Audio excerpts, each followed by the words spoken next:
That's crazy. What Islam did to Charles, too. Yeah. Got on top. Crazy. Islam's choke must be otherworldly. Yeah. It must be otherworldly. To do that to Charles? Not just that, like the moment he's passing, Charles is tapping. Yeah. Like his squeeze has got to be off the fucking charts. I talked to DC about it, and I said, "Hey man, I go, his fucking squeeze must." He goes, "Oh, dope." I had him demonstrate a choke on me. And I thought it was gonna be fun. You know, like, show me how you do that. Show me how you do it. He goes, dude. Fuck. When he grabbed a hold of me, I was like, oh shit, this guy's gonna choke me. And that's DC. Yeah, DC's a thick bastard. He's a Look at him, right? 2-division champion. But it's once he passes.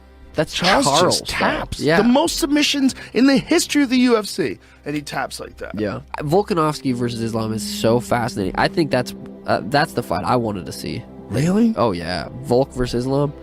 Yeah. Would you have rather seen Islam fight someone else in the lightweight division? Well, who would it be? Benil. Maybe Dariush. There's a good argument there, especially he just won and he's due. Yeah. I mean, that's a fucking exciting fight. Benil versus anybody is an exciting fight. Yeah. But I think Volkanovski, dude, that motherfucker is good. He's so good and he's so compact that I think it's going to be an interesting fight. Do you think he's big enough to compete against a guy like Islam, who's a really big 55? That's a great question. Well, I guess we'll have to wait and see. Islam is big. Yeah. I mean, I don't know what he's cutting, but he's got the perfect physique for that weight class. Yeah. Like he's very, very lean. You know, he makes the weight, and he's obviously way bigger when he's competing. He doesn't look anything like a 55-pound guy. Yeah. Yeah, and Volk is pretty small. Yeah, in comparison, when you look at the two of them together. Yeah. But the thing is the grappling. Like, you remember, you know, if you look at Volkanovski, he's got real good takedown defense, and he can take guys down. Took Max Holloway down a bunch. But he's not the biggest guy even at 45. Right. And when you're going up to face a big guy at 55, but also has Islam seen anybody that can move as fast as Volkanovski? Yeah. And what if he starts catching him? What if he catches him a few times on the feet, and if he can avoid a takedown? I mean, you're dealing with a significantly quicker guy, probably. Yeah. He's probably never fought anybody that quick. Remember when Ortega had Volk locked up in a guillotine mounted? That was insane. Now I forget imagine about that. if Islam had that. Yeah, I forget about that. Now imagine Islam in that same position. He ain't getting up. You might not get out of the round. Might not get out of that. Yeah. Yeah, I think Islam has a next level, otherworldly squeeze. Yeah. It just seems like he gets a hold of these guys, and they just can't do jack shit. It's so crazy. Crazy. But Volkanovski goes out there, cracks him, and, changes the whole fight. Well, we have to remember, Islam did get KO'd. Yeah, in bad. one of his early fights. Bad. Yeah. That was crazy. That was a nice, I think it was just a right hand. Charles Oliveira, right? For the longest time, people thought, oh, he falls apart, and then all of a sudden everybody had to go, you know what? He's the fucking man, Until Islam got a hold of him, he was, he was like a completely different entity than he was like back when Cub Swanson knocked him out. Yeah, when you look at the way his career is, the way... Like, people don't give him enough credit for that. And the way he dominated some of the best guys. Oh, my God. Once he was in his title reign. When he beat Gaethje, the way he beat Chandler, I mean, my God.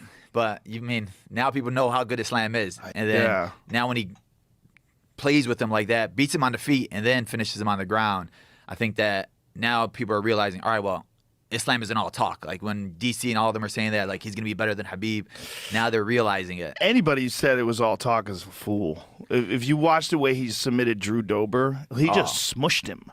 Yeah. I'm like, there was no getting up there. It was just a matter of time before he put the smush down on him. Training with those guys, I tell people, I'm like, if you never train with the guys from Dagestan, from somebody on their team, you don't know what it feels like. It's not regular jiu-jitsu. Like, it's like quicksand where you're in there, you think you're moving, you're looking for a way out. I'm really good at flow rolling and everything. And then I'm training with them my last camp, and I'm like, I cannot move with these guys. None of them. Like, everybody on their team has that same style, same pressure on top. And I'm feeling it, and I'm like, I need to change what I do in Chicago. I need to change what I'm doing because these guys are so dominant with the way they play, the way they grapple. It's like they're going to beat everybody. Nobody's going to mess with them. What is the difference? For the mentality, I think, is a big thing, too. When you're rolling with somebody new, you'll get a flow roll with them. You'll play around to see how they're feeling. With them, they don't have that at all. It's I'm not gonna lose a round. I'm not gonna lose a minute when I'm going against you. If I'm gonna, this is our first time roll with each other. You know, I'm on my back. I'm going to my back, starting on my back, and I'm like, all right, let's move. So I'm trying to play like guard, trying to go for armbar or anything like that. And then Khabib just yelling at me, get up. We're not playing jiu-jitsu. This is get up. This is MMA. We're not playing jiu-jitsu. You're on your back. You're losing. And their mentality is, let me hold you down because I'm not going to lose this round. I'm going to stay on top of you. I don't care if I'm in your guard the whole time and I'm just staying on top of you with pressure. You just lost. Even though the round's over, I'm sitting there like, man, we haven't done anything. It's like, I'm just laying on my back. You haven't done any pressure, no ground upon or anything. But I just lost because I'm on my back. And I figured that's their mentality. They don't want to lose any round in practice. They don't want to lose any minute in grappling. If they get taken down, they're popping right back up. It's not, let me get taken down. Let me play on my back a little bit. Let me flow a little bit like that. No, it's rough, hard. And I think that's what transfers their mentality into the cage when there's no let me warm up here. It's like right into it. Khabib goes in there, he grabs you, he holds you down. You never felt it before because his strength is another level, and that's why I feel like a lot of these guys break once they feel it. I would be really interested to see. I mean, the best guy off his back, arguably in the lightweight division, is Oliveira, and Oliveira really couldn't do anything with Islam. I mean, he gave some difficulties. He made it. He got into the second round. It was work, but he didn't really threaten. Where he threatens everybody off his back. That's the thing about Oliveira is like he'll catch you on the feet and he'll trade with you on the feet because if you drop him, he gladly goes to his back to invite you into his guard. Yeah. But with Islam, he couldn't do a damn thing. Yeah, a lot of those guys before Islam were afraid to go to the ground with him. Like Gaethje dropped him a couple of times, Chandler dropped him, and then they stood up. It's because you had that fear. With Islam, it was like, I don't care. He's gonna feel what it is on the ground. Like they always say, Sambo is better than jiu-jitsu.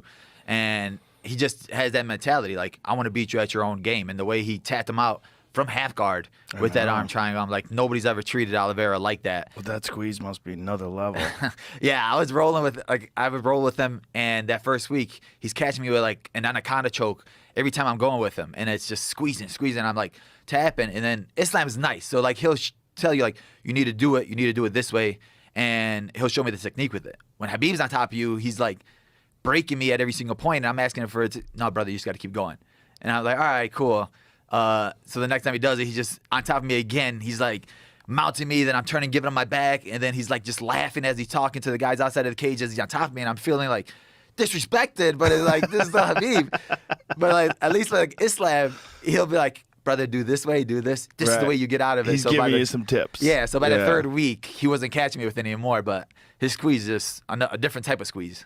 They have a very, very disciplined camp, right? Like you have to have your hair cut a certain way. Like you can't be fucking around showing up with blue mohawks or nothing crazy. Like it's very disciplined, right? Yeah, I think that's one of the reasons why they're all successful. I feel like when Habib walks into the room, it's like an army. We all get up, we all stand in line.